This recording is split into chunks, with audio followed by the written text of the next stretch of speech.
6 గ్యారెంటీలు అమలు చేయకుండా కాళేశ్వరం ప్రాజెక్టు పేరిట కాంగ్రెస్ నేతలు గారడీ చేస్తున్నారంటూ మాజీ మంత్రి భారస ఎమ్మెల్యే హరీష్ రావు విమర్శించారు.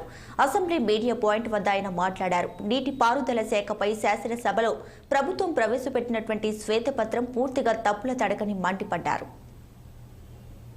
బీఆర్ఎస్ పార్టీ విజయాన్ని సాధించింది.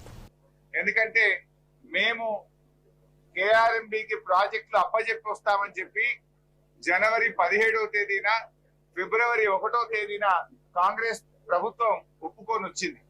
ఎప్పుడైతే మా నాయకుడు కేసీఆర్ గారు దీని మీద పోరాటానికి రూపకల్పన చేశారో, ఇటు శాసనసభలో అటు బయట బీఆర్ఎస్ పార్టీ ఒత్తిడికి తల ఒక్కి ఈ శాసనసభలో మేము ప్రాజెక్టులు